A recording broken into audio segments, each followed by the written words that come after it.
Sur les cryptopreneurs, c'est Christian et bienvenue sur Salariat Affranchi. Happy Friday. Les gars, je pense que pour moi, il est temps de quitter les crypto-monnaies. J'en ai marre, les gars. Je suis épuisé par la volatilité, la baisse des marchés. Je me disais que en ce moment, on devrait en principe être sur Uranus. Depuis là, nous sommes dans la fusée qui devrait nous mener sur Uranus et on n'a pas encore traversé la stratosphère. Et pour être honnête avec vous, les gars, c'est décourageant. C'est décourageant. Depuis ce mois-ci, avec la baisse des marchés, je ne fais que consommer du vin. Parce que moi, j'aime le vin, les gars. Je ne consomme pas de la bière. J'aime le vin. Je ne sais pas combien de bouteilles de vin j'ai déjà bu. Hein.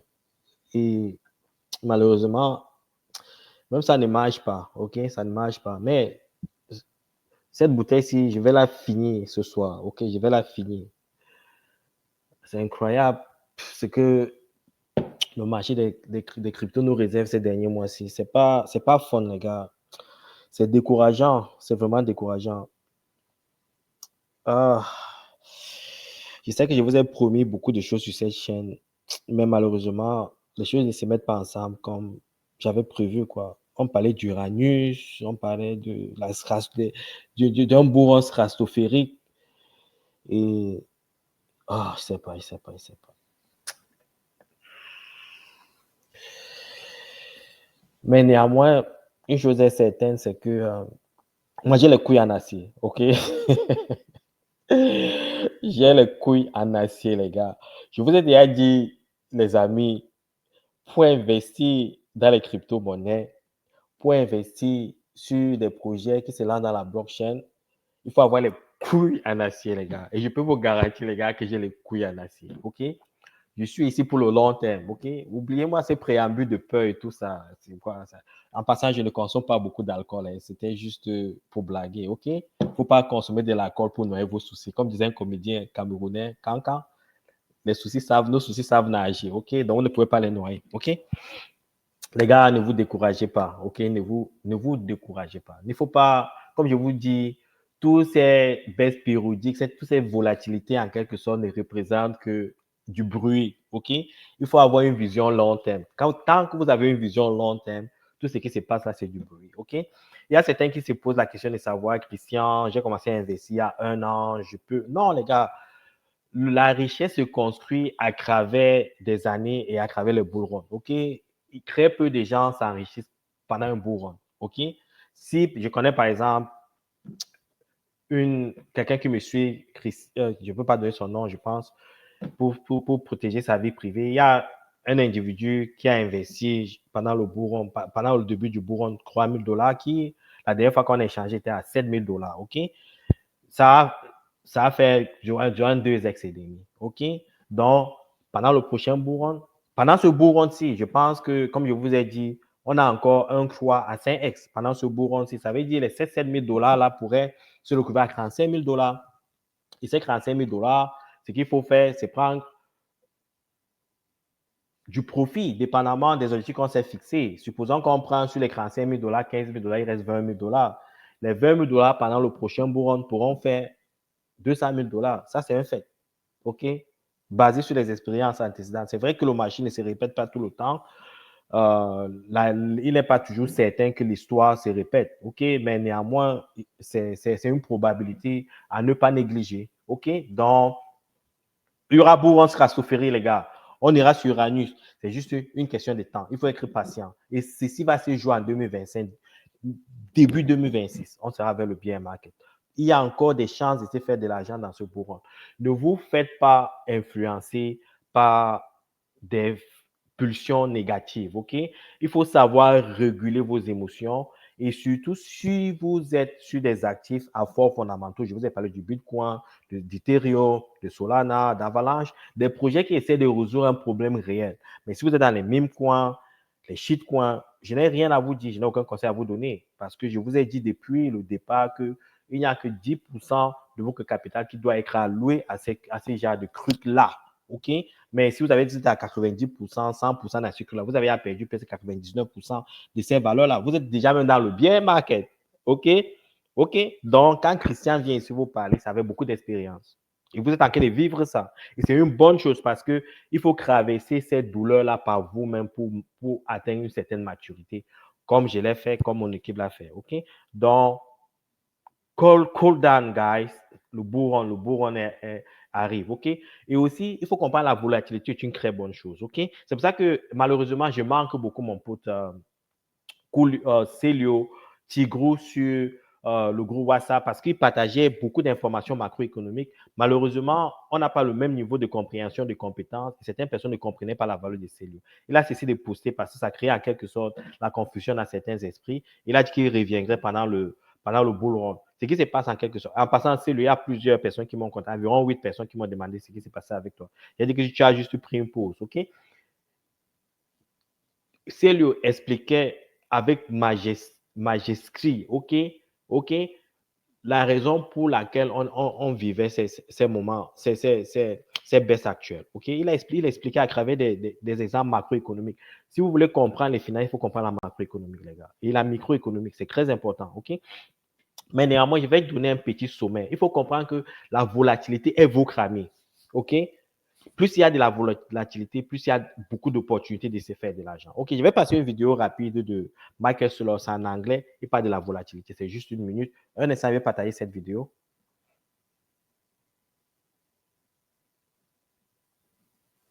Volatility was a gift to the faithful. It scares away the tourist.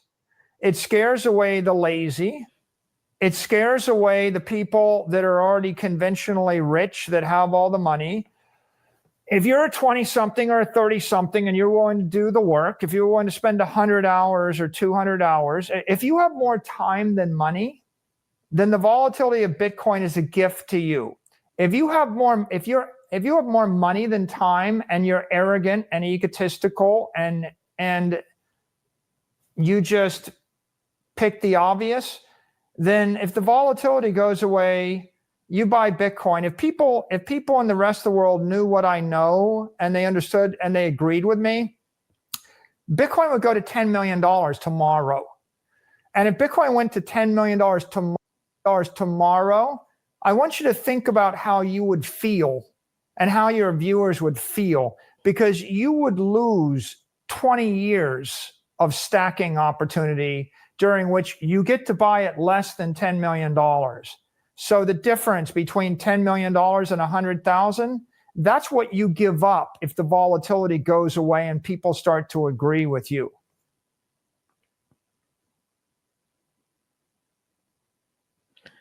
Excellent, les amis, excellent. C'est pour ça que je vous dis qu'il faut vous informer, il faut vous éduquer. Je vais paraphraser simplement ce que Michael Solos dit ici. OK? La volatilité est votre ami. La volatilité offre l'opportunité de maximiser son retour en investissement. J'ai déjà parlé de ça ici, il parle de ce qu'on appelle opportunity cost. Opportunity cost, ça veut dire quoi en anglais? Bon, le coût de l'opportunité. Ça veut dire quoi? Ça veut dire que le fait d'être inactif, de ne pas saisir certaines opportunités, vous coûte plus cher que de saisir certaines opportunités. Je m'explique. Il a pris, par exemple, pour lui, le Bitcoin ira à $1 million. Et beaucoup de gens n'investissent pas dans le Bitcoin en ce moment parce qu'ils ne comprennent même, ils n'ont même pas l'information. C'est pour ça qu'il dit que vous êtes les pionniers dans ce domaine-ci. Vous avez l'opportunité. Vous avez l'opportunité, comme je le dis le plus souvent sur ces chaînes, de casser la malédiction qui suit votre famille depuis des générations. Vous avez cette opportunité-là maintenant. Vous voyez un Bitcoin se vendre peut-être à $100 000, vous vous dites que le Bitcoin est cher. Et vous allez vous réveiller dans 20 ans, vous allez voir que le Bitcoin se vend à $10 millions et vous posez la question de savoir, mais j'étais là quand ça se vendait à 5 000, je n'ai pas pu saisir cette opportunité-là, maintenant c'est à $10 millions et vous allez en quelque sorte avoir du regret. C'est un peu comme ceux qui étaient là il y a 10 ans. Nous avons vu le Bitcoin à $400.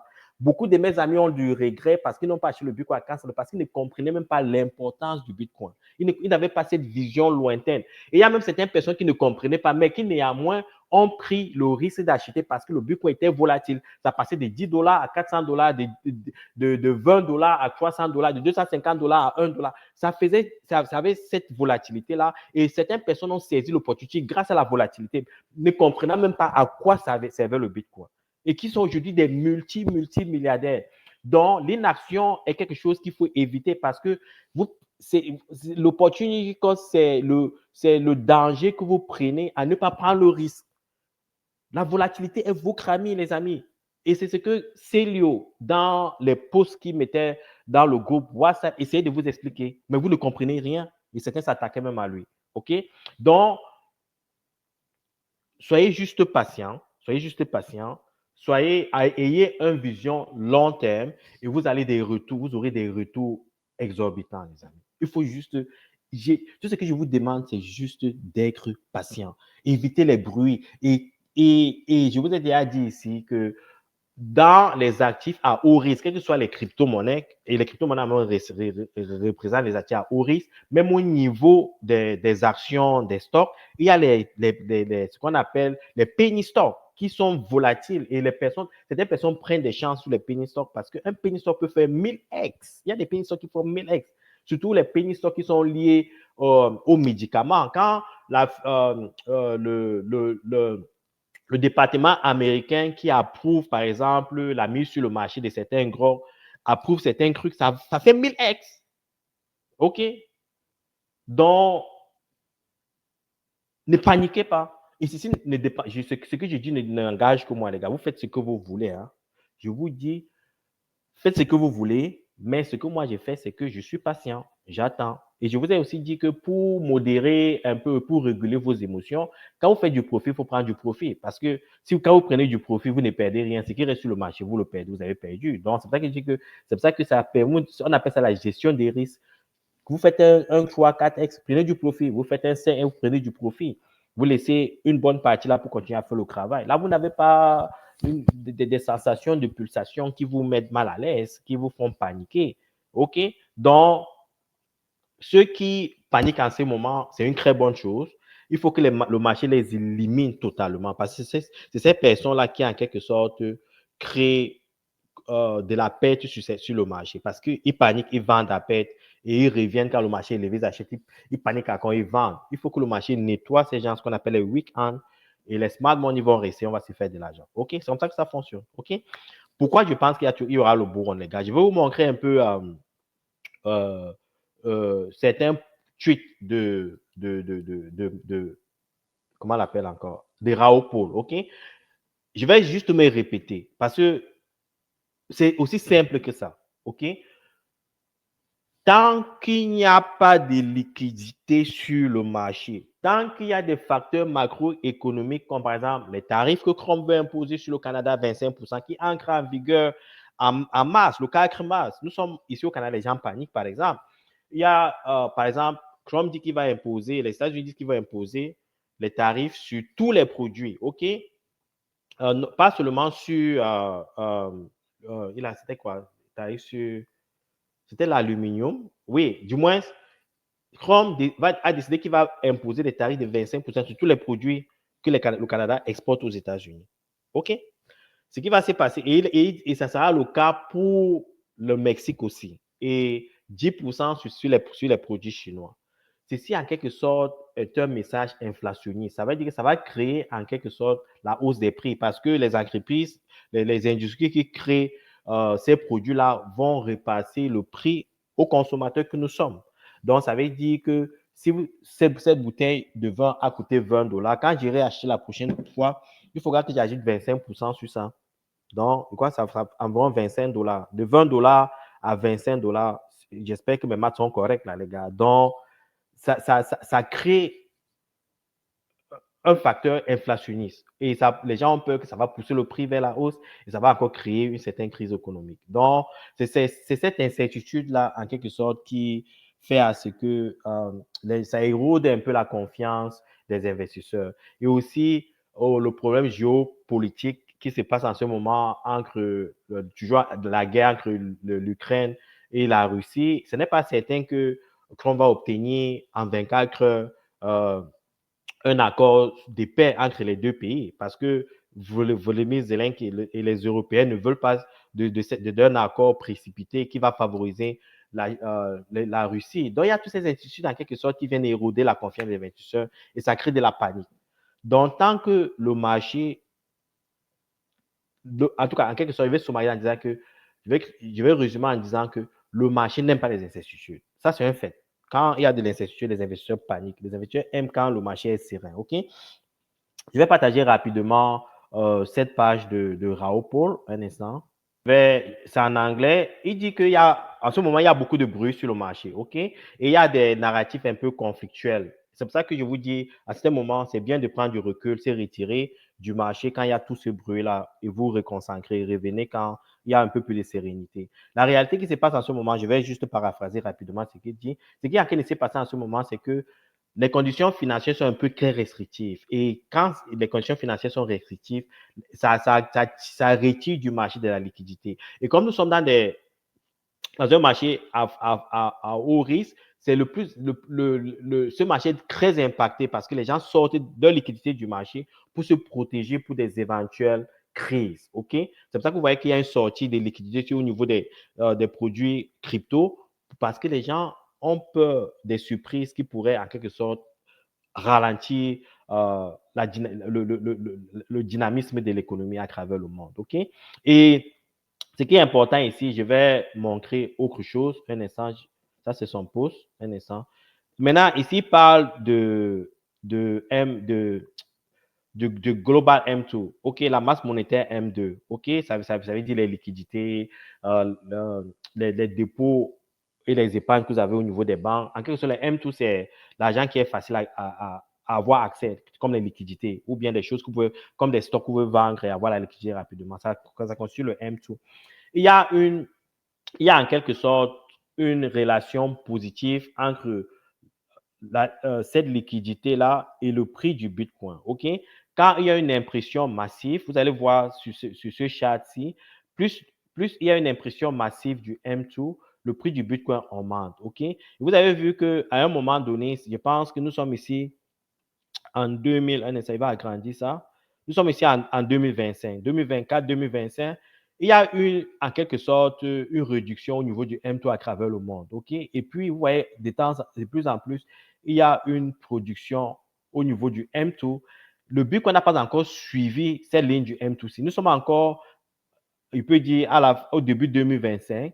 Et le Bitcoin, en quelque sorte, doit profiter de cette croissance au niveau du M2. C'est pour ça que je vous dis, il faut juste être patient. Ça n'est pas encore, ça ne se reflète pas encore sur le marché à cause des éléments que j'ai notés tout à l'heure. L'incertitude au niveau des tarifs de 25% imposés sur le Canada et les États-Unis, sur le Canada et le Mexique, et les 10%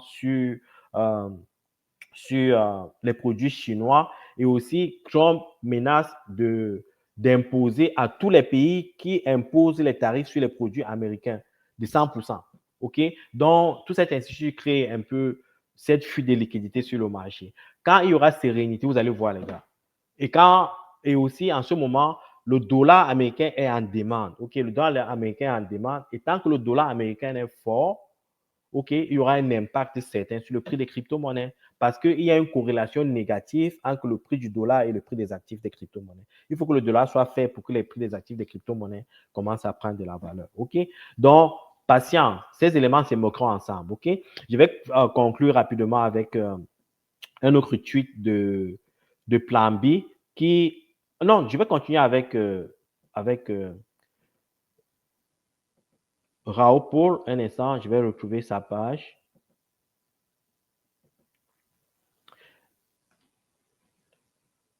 Je vais retrouver la page, les gars. Soyez un peu patients un instant.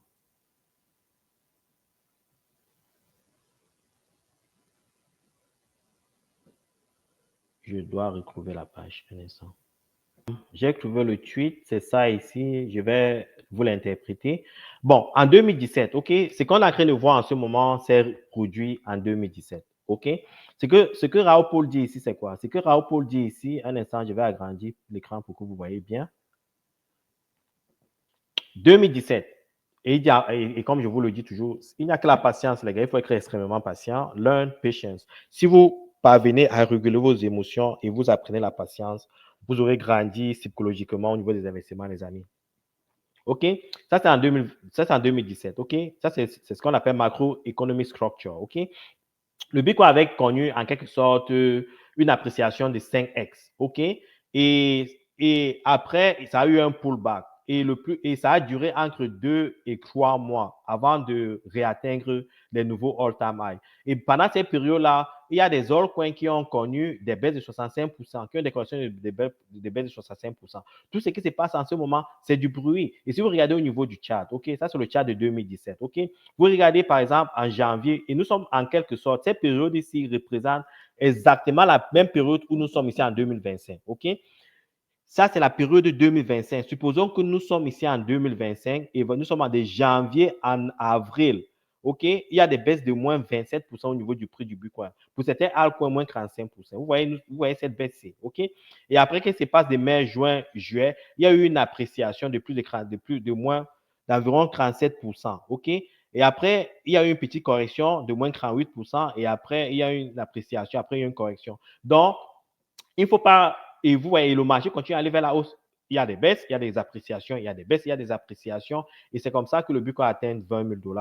Et le Bitcoin, je vous dis, c'est passé, regardez, de 2016, là, hein, 2016, nous étions à environ 1 500 $. OK? En moins d'un an, OK? Disons 1 an et demi, le Bitcoin est passé de 1 500 $ à 20 000 $. OK? Et ça se répète. L'histoire se répète. Mais ce que les gens ne comprennent pas, c'est qu'à cause du bruit, les youtubeurs vous racontent des choses ici. C'est la fin du bull run. Les amis du quartier vous disent que, oh, on vous avait signalé que c'est du scam, les crypto-monnaies, c'est du scam, c'est de l'arnaque et autres. Vous vous êtes quand même lancé et maintenant, vous regrettez. Loin s'en faut, les gars. Ça, c'est du bruit. Ce qui est essentiel, c'est le long terme. Il faut juste être patient. OK? Je vous dis, les gars, vous allez vous lever un matin, le Bitcoin sera à 250 000, 300 000. C'est beau rentier.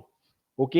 Ceci n'est pas un conseil financier. Je peux me tromper. Si je me trompe, comme Michael Saylor a dit, il faut profiter de la volatilité, être patient et take advantage of the opportunity cost. OK? C'est ça qui est important pour moi. Le reste, c'est du bruit. OK? Et j'aimerais vous inviter à construire cette psychologie-là. OK? Et ce n'est pas tout. Il n'y a pas que lui qui dit ça. Hein. Je pense que il y a Plan B qui renchérit et il amène le même exemple, OK, de 2017 et ce qui, en quelque sorte, va conclure cette vidéo. Alors, je ne sais pas si j'aurai le temps de montrer un peu le marché. Allez voir un peu comment les shitcoins se sont fait mater. Hein? Les amoureux du shitcoin, là, j'espère que vous tenez toujours bon, OK? Un instant, voici Plan B. Je pense que j'ai trouvé le chat. C'est ça le chart. Je vais agrandir. OK? Exactement la même analyse, exactement la même profondeur, les gars. OK?